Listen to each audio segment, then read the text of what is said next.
Hey guys, Momo here again. So today the new Sun and Moon trailer dropped, and I watched it, and two Pokemon really caught my eye. They are Pashmina and Orangus, and the reason why they caught my eye is the mythology I feel like they're nodding to in Hawaii. First, let's go over Pashmina. It is a Pokemon Sun exclusive, so this really supports this. And on the site, it describes Pashmina living in a troop of 20 to 30 individuals, following a leader who will take 10 of the individuals to search for food, and it has a lot of teamwork, and they kind of have this feel like they're lemurs, and probably they are based on lemurs. But what makes me really feel like it's based on a Hawaiian mythology is the fact that this is a Pokemon that takes care of its own, that there's a leader who's kind of worshipped, and that you kind of have this familial connection. Familiar means family. So I feel like this is a nod towards the Hawaiian god Kane, who is one of the major deities, and he is associated with Kalua, Kanaloa.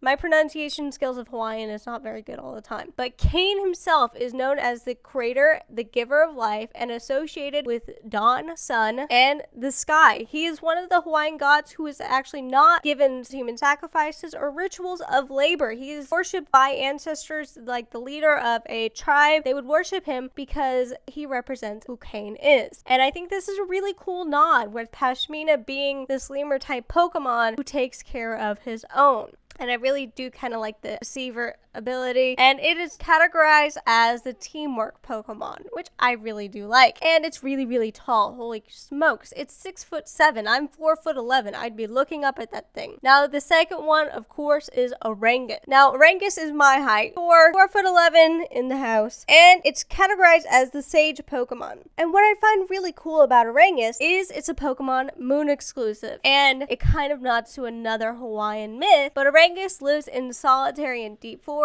which kind of is a nod towards the fact that it's an orangutan, and the people call Orangus the people of the forest. And it's a Pokemon that also has something really cool, being that fan. Now that fan also kind of plays into my theory, because the goddess I'm thinking of, she's described with a fan, and this goddess is known as Hina. She is the goddess of the moon in the Polynesian culture, and Hina serves as several different forms of goddesses. In Hawaii, she is the goddess of the moon. She's represented by the moon, and she's described as very attractive, smart, beautiful, and determined young woman. And she kind of wants to be on her own sometimes. She will flee to the moon, and that's how she eventually became a goddess. Well, Hina also has been described in Polynesian and Hawaiian culture as appearing to people as an old woman wearing a purple shawl and a fan, which I find really cool that they kind of had that nod towards it. But this isn't the only Pokemon I think that could have a Hawaiian god connection. Now, in my Pele video, I talked about Pele's pets, and Pele had a pet cat that could breathe fire. So of course, I really do think it's Litten, but I'm not sure anymore because of Alolan Meowth. And I had this conversation with somebody last night where we were talking about that, and it could possibly be Alolan Meowth, but I still do think it's not as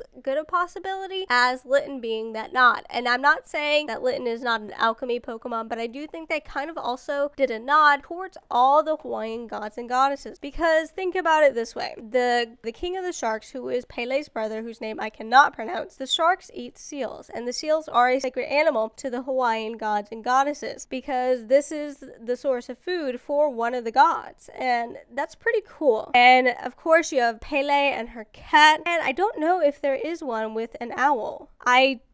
Oh wait, there is. His name is Pulu, Pueo, and he is the protector of Hawaii, or Kona. So it's an owl that represents the protector of Hawaii. So maybe that's another nod that people quite haven't thought about. Maybe I'll make a video on that theory. But let's go back to another Pokemon I talked about before being related to Hawaii, and that is Type Null. Now, I said Type Null is a Night Marcher, and I started looking more and more into the Night Marcher mythology. And the thing is, Night Marchers can be good or evil. It just depends on what island you're on. In one of the documentaries I found on YouTube, they talk about the Night Marchers only coming out at nights where there's no moon, and I'll link that documentary down below if I could find it again. And they will march from 12 a.m. to 4, and the way people are warned that night marchers are coming is if you hear the sound of drums and you see torches. And these night marchers were described as human-like with feathered capes and cloaks and the helmets and the big feathers, but they also were described as being human, whereas some other ones, like my friend has told me and other people have told me, they're like inhuman beings. So it kind of depends. Now, when you run into a night marcher in Hawaii, you're supposed to take off all your clothes and lay face down, hoping the night marchers will pass over you. And if you're native Hawaiian, they actually won't touch you because you probably have an ancestor in that marching. And that's pretty cool because it kind of connects back to the ancestor, but there's also the night marchers who will take your soul. Now, the fact that it has to be a new moon or no moon in the sky, I think there could possibly be a type shift or a shift in type null's appearance if there is a moon cycle. And I think that'd be totally cool to have that real reference to the night marchers. Well, guys, if you want me to make a theory about the starter Pokemon being nods towards Hawaiian gods and goddesses, leave a comment down below. If there's anything else you want me to explore in Pokemon Sun and Moon or any of the other Pokemon games, I'd love to do it. So I hope you guys like this video. Bye, guys.